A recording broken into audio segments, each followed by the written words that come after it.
말씀에 하나님의 영광이 이르지 못한다 그랬는데 성경에 의인이라는 단어를 어떻게 썼을까 그런 생각을 하게 됩니다. 구약에 말하는 의인이란 신약으로 말하면 예수 믿는 성도를 가리킵니다. 하나님을 섬기고 예수를 구주로 믿고 믿음 생활하고 성령님 모시고 사는 사람을 성경은 의인이라 그렇게 칭해 주신 것입니다. 오늘 하나님 우리를 볼 때에 도덕적인 흠이나 결점이나 이런 것을 가지고 카운트하는 것이 아니라 하나님께서 저와 여러분을 예수의 십자가의 보혈을 보고 주님께서 우리를 보시면서 의롭다고 칭해 주셔서 소위 말하는 의인이 된 것입니다. 여러분은 또 저는 예수의 십자가의 보혈로 죄 씻음 받고 하나님의 자녀가 되어 주님이 우리를 볼 때 의인은 아닌데 의롭다고 칭해주는 칭의의 그러한 자리에 우리 모두를 세워주신 줄로 믿습니다. 그러므로 우리는 오늘 의인이 되었습니다. 예수를 믿기 때문에. 할렐루야. 예수 믿는 성도는 다 의인입니다. 오늘 의인의 길을 걸어가는 이러한 사람들에게 누리는 축복이 성경에 있다고 말씀해 주고 있습니다. 여기에 의인은 예수를 구주로 믿을 뿐 아니라 그 삶에도 의로운 자의 삶을 사는 것을 말씀합니다. 기독교 신앙의 한쪽만 강조하면 덜두바리가 됩니다. 너무 행위만 강조하면 그거는 박애주의가 되고 휴머니즘이 되어서 일반 종교에도 다 있는 그런 얘기를 하는 거고, 또 극단적으로 믿음만 내세만 천국만 얘기하면 그것은 또 한쪽만 얘기하는. 그래서 성경은 두 가지 다 말해요. 하나님은 잘 믿어야 되고 그 믿음에 상응하는 삶이 있을 때 온전한 믿음이 되고 신실한 크리스찬이 되어서 축복의 삶을 살게 된다는 것입니다. 오늘 예배 오신 여러분들 하나님 잘 믿으시고 또 이 땅의 삶에도 오늘 성경 말씀처럼 의로운 자가 되어서 의인의 복을 다 누리게 되기를 주의 이름으로 축복합니다. 의인이 누릴 축복이 과연 무엇입니까? 오늘 성경 23절 24절 다 같이 큰 소리 읽읍시다. 시작. 여호와께서 사람의 걸음을 정하시고 그의 길을 기뻐하시나니 그는 넘어지나 아주 엎드러지지 아니하면 여호와께서 그의 손으로 붙드심이로다. 아멘. 의인의 생애와 삶을 하나님이 지켜준다는 것입니다. 여기 여호와께서 사람의 걸음을 정하시고 그랬는데 다른 영어 성경 번역 가운데나 또 원래 본문을 보면 여호와께서 선한 사람의 걸음을 정하시고 그렇게 되어 있어요. 형용사가 하나 붙어 있다고. 선한 사람이라. 이 선한 사람이란 곧 의인을 지칭하는 거예요. 시편 37편의 앞뒤 문맥을 보면 선한 사람이란 의인을 얘기하는 것이고 하나님을 섬기는 성도를 얘기하는데 하나님은 하나님을 섬기는 선한 사람의 길을 지켜주시고 인도해주시고 축복해 주실 것을 약속해 주신 것입니다. 하나님은 온 인류를 다 관장하고 계시는 정말 우리가 믿는 대로 전능한 그러한 하나님이십니다. 온 우주를 창조하시고 우주를 다스리시고 우주 안에 충만한 우리 60억이 넘는 인생들도 다 다스리시는 그런 하나님이십니다. 그러나 특별히 하나님은 선한 사람, 의인, 믿음의 사람, 예수를 구주로 믿는 성도들의 삶을 인도해 간다고 하는 그러한 사실입니다. 여기 그런 사람들의 걸음을 정해 놓았다라고 얘기하고 있습니다. 정했다는 말은 운명론적으로 받으면 안 됩니다. 우리가 운명론이라 그러면은 어떤 길을 다 이렇게 정해놨기 때문에 나는 할 것이 아무것도 없다. 팔자소갈이다. 되는 대로 되어라. 그리고 그냥 되는 대로 살아가는 그런 사람을 얘기합니다. 기독교는 운명론은 아닙니다. 섭리와 예정과 선택과 다스림과 주권과 모든 하나님의 이 통치는 큰 틀에서 하나님이 우리의 걸어가는 길을 다 정해놓으시고 최종적인 목표는 목적지는 하늘나라가 우리 가운데 예비되어 있는 줄로 믿습니다. 하루하루의 삶은 여러분과 제가 성실히 살고 믿고 살고 믿음으로 나갈 때 우리의 걸음을 하나님께서 선한 길로 인도해 간다는 것입니다. 어디까지 하나님이 예정했나? 이런 걸 가지고 신학교에서 몇 년을 토론해도 결론은 없습니다. 어디선까지 하나님이 예정했을까? 오늘 내가 국수를 먹든 밥을 먹든 그건 내 자유의지의 결단입니다. 끝까지 하나님 예정했어요. 그렇지 않다. 손을 들 수도 있고 내릴 수도 있는 것. 내 자유의지에 의해서 그는 움직이는. 내가 로봇가 아니에요. 여러분들은 이성을 가진 하나님의 형상으로 창조한 받은 하나님의 거룩한 백성들이기 때문에 우리에게 주어진 상식선에서 그리고 이성에서 우리가 결정한 문제지만 그러나 큰 틀의 인생의 모든 걸음은 하나님이 예정해 놓으시고 작정해 놓으신 대로 우리의 걸음을 인도해 간다는 거예요. 이걸 우리가 믿어야 되는 거예요. 우리는 하나님의 다스림을 믿고 하나님의 인도와 통치를 믿는 성도들이에요. 이 시간에도 하나님은 저와 여러분을 다스리고 있고 통치하고 있습니다. 시편 30편 15절에 하나님이여 나의 앞날이 주의 손에 있다고 그렇게 시인은 말씀하고 있는 것입니다. 사람이 마음으로 자기의 길을 계획할지라도 그 걸음을 인도하는 자는 여호와시니라. 그러므로 너의 행사를 주께 맡기라. 그리하면 너의 격려하는 것이 이루어지리라 라고 말씀하고 있습니다. 잠언 3장 6절에는 범사의 그를 인정하라. 그리하면 하나님이 내 길을 지도해 주신다. 그러한 저와 여러분이 스스로의 인생을 산다고 하면 너무 힘들어. 정말 얼마나 고달픕니까? 무거운 짐이 너무 많잖아. 한치 앞을 모르는 인생, 1초 뒤에 되어질 일도 모르는 인생이 내 전체 일생의 생애를 내가 인도하고 내가 짊어지고 내가 모든 걸 한다고 생각할 때 너무 고단한 겁니다. 피곤한 겁니다. 지치는 겁니다.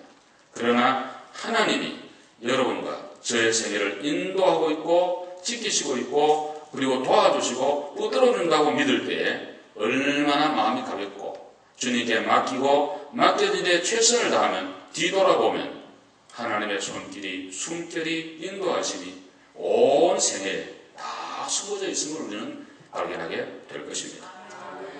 24절에 그는 넘어지나 아주 엎드러지지 아니하면 여호와께서 그의 손으로 붙드심이로다. 아멘. 선한 사람도 넘어지고 믿음의 사람도 실수할 수 있어요. 백슬라이딩 할 수가 있어요. 그러나 아주 엎드러지지 않아요. 왜? 여호와 하나님이 손으로 붙들고 있기 때문이다. 이 자리에 오기까지 하나님께서는 여러분을 붙들어 주셨기 때문에 여기 오신 거예요. 그걸 깨닫는 순간에 믿음이 생기게 됩니다. 그리고 현재와 미래도 하나님께 맡기고 의지하면서 감사하면서 그렇게 살아갈 수가 있게 되는 것입니다. 어떤 경우에 앞날이 캄캄할 때 있죠. 예, 그렇습니다. 우리 한국에 그 큰 가수 하나 있었는데 서수남 씨라고 그 장로님이 됐어요. 그분이 서수남 하청일 옛날에 우리 어릴 때 보면 동물놀이 부르고 뭐 그런 돈도 많이 벌.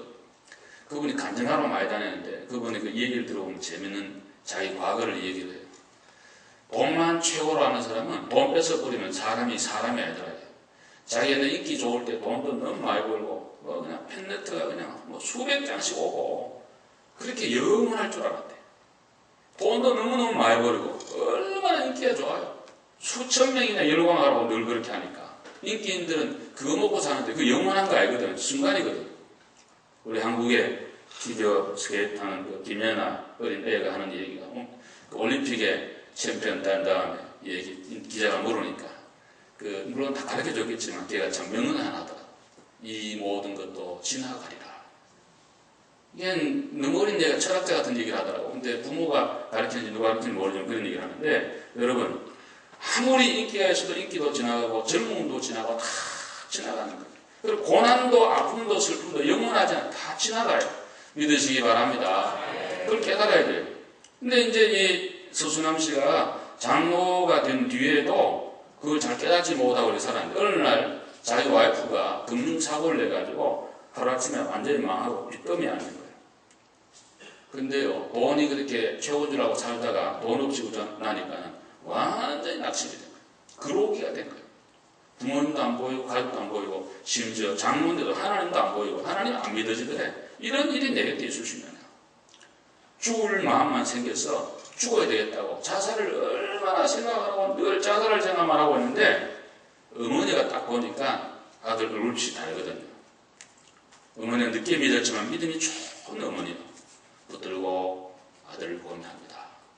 서장로 전능한 하나님이 계시지 않느냐고 하나님 지켜주지 않느냐고 힘을 내라고 용기를 내라고 격려하고 붙들어주고 어머니의 그 간절한 기도와 어머니의 간절한 권면에 이번 장로님이 녹아져가지고 그래 하나님이 계시지. 전능한 하나님이 지금도 계시고 내 가는 길 인도해 주지 않느냐고. 그래서 마음을 가다듬고 기도하고 말씀 붙들고 또 와서 예배드리는 중에 힘을 얻고 그래 지금은 옛날만큼 돈도 없고 이제 늙어 있기도 없지만은 그러나 너무너무 기쁘고 전능한 주님이 함께한다는 확신 가운데 소망 가운데 살아간다는 그런 간증이에요. 여러분 혹 여러분 가운데 힘들고 어렵고 혹시 넘어진 분이 계십니까? 그러나 아주 엎드러지지 않도록 합니다. 하나님. 왜?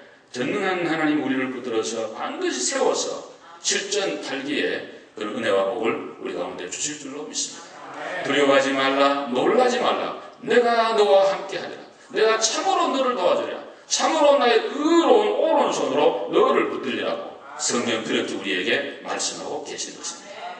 설교하고 있는 저를 보면 지금 다 건강하고 다 좋지. 여러분 잘 아시는 대로 아시는 분 아시는 대로 정말 절망의 그런 순간이 있었잖아요. 한두 번도 아니고 긴 세월째 있었습니다. 그 당시엔 잘 몰랐죠. 하나님은 정말 창공에 계시는가. 전능한 하나님이 사랑의 하나님이고 모든 것을 정말 할 수 있는 그런 하나님이라면 이런 순간에 왜 이렇게 해주지 않는가 그런 생각을 시인처럼 하박국처럼 수없는 질문을 하나님 앞에 올릴 수 있습니다.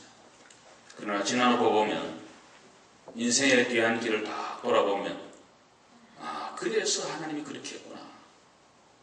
그런 것 때문에 하나님이 그렇게 나를 돌려 인도했구나. 이런 걸 깨닫게 됩니다. 그러므로 지금 어려운 중에 하나님 안 보이는 분이 꼭 계시면 그래도 가장 어두울 때 주님은 가장 가까이 여러분과 함께하고 계신 줄 믿습니다. 미래에 가는 길도 하나님이 인도해 주실 줄로 믿기에 그분을 의지하고 믿음으로 가시고 여러분 선한 사람, 쉽게 말하면 의인, 예수 믿는 성도의 생활은 궁극적인 최종적인 승리가 우리 앞에 반드시 보장되어 있음을 확신하시기를 바랍니다. 중간은 과정이지 끝은 아니에요. 교회도 하나님이 직접 주신 줄로 믿습니다. 하나님께서 오른편에 7 별을 쥐고 7 금초대 사이에 운영하고 계신다 그랬어요. 7 별은 7 교회 주의 목사님들이고 7 금초대는 7 교회라 그랬어요. 주의 종들을 주님이 잡고 계시고 주의 교회 안에는 하나님의 그 능력과 부활하신 예수님께서 지금도 이 사이 회중과 운영하고 계십니다. 그러므로 전능한 주님께 지켜주시면 반드시 승리할 줄로 믿습니다. 이런 믿음을 가지고 교회를 섬기고 하나님의 귀한 자녀로 살아가야 될 것입니다. 그 다음에 두 번째로 25절 26절 읽어보겠습니다. 다 같이요. 시작. 내가 어려서부터 늙기까지 의인이 버림을 당하거나 그의 자손이 덜쓰함을 보지 못하였도다. 그는 종일토록 은혜를 베풀고 구워주니 그의 자손이 복을 받는도다. 아멘. 의인이 누릴 두 번째 축복은 자손들이 잘 된다는 것입니다. 우리가 부모가 되면 자식들이 다 잘 되기를 원하는 그런 마음이 인지상정으로 다 있습니다. 이거는 인종과 시대와 세대와 문화 관계없이 모든 사람들이 바라는 하나님이 주신 본능이고 인지상정입니다. 자녀들이 다 나는 힘들고 배고프고 못 먹어도 자녀들이 잘 되고 배부르고 건강에 자라는 것이 우리 모두의 마음이고 소원입니다. 특별히 5월 우리 가정의 달을 맞이하고 오늘은 한국 교회는 어린이 주일로 지키는 날입니다. 한국은 옛날 어린이의 인권이 너무 없었기 때문에 교회가 어린이 주일을 정해놓고 하는 겁니다. 미국은 52주 전체가 어린이 주일입니다. 꽃주일이라고 해요. 52주. 365일이 어린이 날이에요. 미국은. 그래서 특별한 어린이 주일이 없어요. 근데 이런 날을 기점으로 해서 우리가 아이들 어떻게 기를 건가? 여러분이 다 전문가겠습니다만 신앙적으로 얘기하면 하나님의 교회 학교에서 애들이 하나님 말씀으로 하여간 반듯하게 잘 자라도록 하여간 교회 데려오고 예배 드릴 수 있도록 하는데 최선을 다하도록 그렇게 여러분이 그걸 힘을 써야 돼요. 2살 미만에 80%의 인격이 형성된다고 하잖아요. 심리학에서. 기독교 교육 심리학에 늘 하는 일. 그래서 유치부, 영락부, 이 애들 때 굉장히 중요하답니다. 특별히 심지어 애를 가졌을 때 부모님이 어떤 마음을 갖는가, 어떤 생각을 늘 하는가, 어떤 음악을 많이 듣는가, 어떤 장소에 많이 가냐에 따라서 그 대화가 태어나서 결정적인 역할을 한다. 애기 가졌을 때 교회 열심히 나와 자꾸 말씀을 들어야 얘가 설교 능력이 우수해져가지고 어른 돼서 설교 잘 듣고, 어머니가 자꾸 졸면은 그럼 그 애도 평생 그냥 교회 나면 좋다는 거 계속 좋다는 거예요. 어머니 닮아가지고. 찬양하는 걸 좋아하면 애도 찬양을 굉장히 좋아한다는 거예요. 우리가 예배당 나오는 것은, 교회 나오는 것은 예배하기 오는 건데, 예배하면서 우리의 영역이 다 새로워지는 줄로 믿으시면 아멘 합시다. 다 새롭게. 무슨 설교를 들었는가 그거 너무 신경 쓸 거 없어요. 그거 잊어버리셔야 돼. 잊어버려야 또 돼. 잊어버릴 수밖에 없어. 설교하는 사람도 몰라. 자기 뭔 설교였지 나중에 다 잊어버려. 근데 중요한 것은 그런 다음에 자기가 그것을 통해서 영적으로 많이 성장하고 있다. 우리가 예를 들면 밥을 먹을 때 한 달 전에 내가 뭐 먹었는지 기억하는 사람 없어요. 그렇잖아요. 한 달 전에 뭐 냉면 먹었는지, 된장찌개는 뭐 맛이 어땠는지 뭐 어딘가 기억하는 거 없다고. 그냥 먹어만 주면 영양분 될 건 영양분 되고 뒤로 나가고 다 안에서 다 지가 알아서 다 해준다. 어찌됐든 건강하게 온 것은 잘 잡수고 왔기 때문에 오늘까지 건강한 거예요. 마찬가지로 예배 시간에 예배를 드리면서 우리가 하나님께 예배하면은 찬양과 기도와 말씀을 통해 모든 죄악들이 씻어지게 되고, 뭔지 모르지만 예배 드리고 난 마음이 상쾌하고 기쁨이 충만한 것은 이미 내 속에 영적인 역사가 일어난 줄로 믿습니다. 그냥 말씀 자꾸 들으면은 성령께서 필요한 대로 다 역사해서 필요 없는 건 보내고 필요한 건 내게 영적인 양식이 되도록 그렇게 만들어요. 그래서 샤워하는 것 해가지고 샤워를 쫙 하고 나면 기분이 상쾌하잖아요. 샤워할 때 물이 뭐 몇 도였는가, 뭐 대충 H2O 어떤가 그런 거 우리 계산할 필요 없고, 물로 샤워하고 나면 기분이 굉장히 좋은 것처럼 예배 와서 열심히 예배 드리고 나면 영육이 씻음받고 상쾌하고 새 힘을 받아가지고 나가서 험한 세상에 승리하게 되니까 늘 예배에 열심히 오셔야 돼요. 할렐루야. 그리고 뭘 들었는가 아무 그거 기억은 거 잘 안 해도 괜찮아. 그래야 또 제가 그 다음날 또 그거 설교할 수 있지. 너무 기억 잘하면 목사님 저 몇 월 며칠 설교했는데 또 한다 이런 그런 건 몰라도 괜찮아. 어쨌든 아이들 교회 잘 이렇게 할렐루야 잘 이렇게 기도를 많이 해야 돼. 아이들 안 보일 때 나와서 기도하는 거 좋은데 더 좋은 건 우리 예배 모임에 다 나와 있어요. 아이와 함께 기도하는 게 너무 중요한 거예요.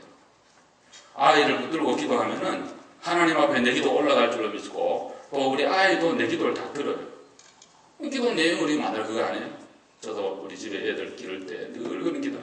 그저 하나님 잘 섬기게 해주시고 교회 기둥 같은 인물들 되게 해주시고 예수 잘 믿게 하시고 선한 사람 되게 하시고 또 예수 잘 믿는 배필들 만나게 해달라고 맨날 그 기도를 하니까 애들 마음에 딱 우리 아버지 목적은 우리 아이 기는 거는 그저 예배 잘 드리고 하나님 잘 섬기고 선한 사람 되고 꼭 예수 믿는 사람을 배필로 맞아야 되구나.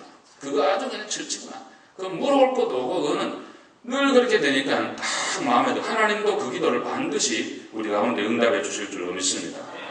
또 하나는 우리 아이들에게 격려하고 힘을 실어주는 이 긍정의 힘을 우리가 요새 얘기 많이 하는데 조엘 오스틴 저는 개인적으로 그 사람 신앙이 우리하고 다르니까 안 좋아하지만 그 쓰는 그 얘기 세상 사람도 다 좋아. 긍정의 힘이라 하잖아. 지금 입만 열면 그 얘기야. 칭찬해서 격려하는 얼마나 좋은지. 너무 우리가 야단만 딜까 맞으면요 애가 그냥 중독이 들어가지고 자신감이 없어. 그리고 어디 가서 나서 이 얘기를 못해 그냥. 왜 그래? 늘 그냥 야단만 맞아. 반대로 잘못했을 때 야단 안 치고 그냥 오냐마냐 네가 최고다 계속 이렇게 해놓으면 이건 안 하면 묵묵히 또 돼. 그러니까 적절할 때 아주 필요할 때 딱 야단 치고 대부분의 경우는 많이 격려해주면 우리 아이들이 크게 잘 자라게 될 것입니다.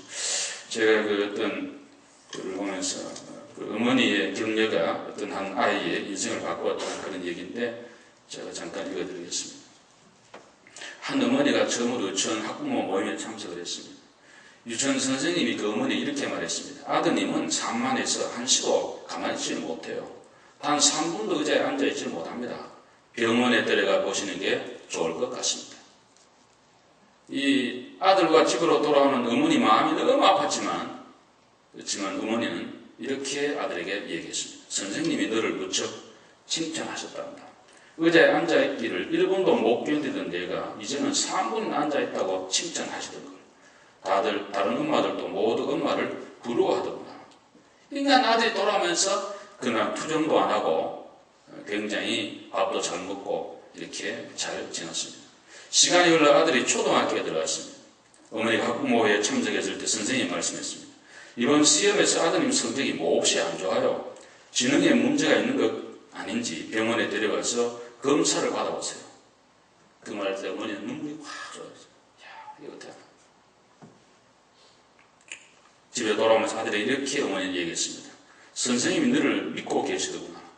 너는 결코 머리 나쁜 학생이 아니라고 하시면서 조금만 더 노력하면 이번에 21등을 한 내 짝도 제칠 수 있을 거라고 하시더구나. 어머니의 이런 말이 끝나자 얻어던 아들의 표정이 환하게 밝아지고 그날 뒤로 아들은 놀라우리만큼 달라졌습니다. 훨씬 착하고 의젓해진 듯 했습니다. 다음날 학교에 갈 때도 아들은 평소보다 이런 시간에 집을 가서 그렇게 열심으로 공부를 하게 됐습니다. 아들이 중학교를 졸업할 즈음에 담임선생님이 어머니 이렇게 말했습니다. 아드님 성적으로는 도저히 명문고등학교에는 갈 수가 없을 것 같습니다. 어머니는 교문 앞에서 기다리던 아들과 함께 집으로 돌아가며 이렇게 말했습니다. 담임선생님께서 너를 무척 자랑스럽게 생각하시더구나.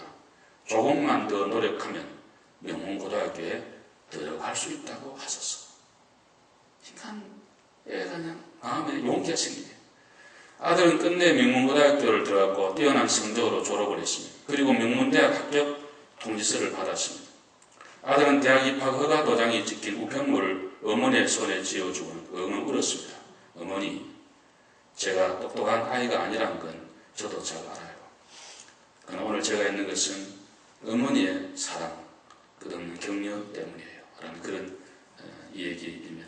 사랑하는 여러분, 우리의 자녀들을 향하여 너무 이렇게 야단하지 말고 조금 용기와 힘을 이렇게 좀 심어주시고 그렇게 해주시면 대단히 좋겠습니다.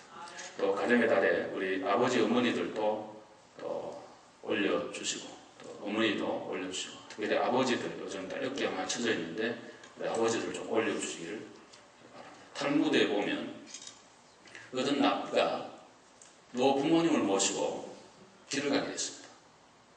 길을 막 가는데 자라밭이 있게 됐어요. 그 노모가 막 쓰러지려고 그래요. 그래서 랍비가 손을 내어서 어머니 발을 디딜 때마다 손을 내밀어 어머니가 아들의 발을 딛고 걸어가도록 그렇게 어머니를 잘 받들었어요. 너무나 감동적인 그런 일. 한참 가다가 목이 마르는데 물을 누가 한 컵을 줬어요. 이 랍비가 받아들고 그것을 아버지에게 드렸어요. 옆에 사람이 왜 어머니에게 드리지 않습니까?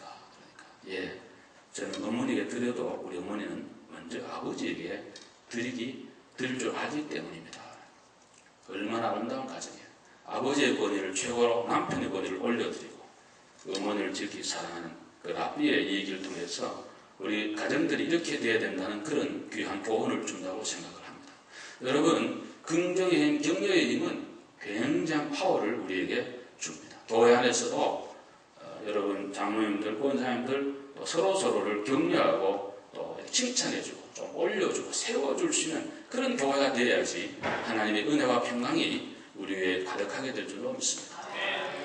그리고 오늘 성경에 보시면 또 하나 자녀가 잘 되는 방법은 의롭게 사는 데 있다고 성경 계속해서 말씀하고 있습니다. 제가 한번 25절 내가 어려서부터 늙기까지 의인이 버림을 당하나 그의 자손이 글씨감을 보지 못하였다.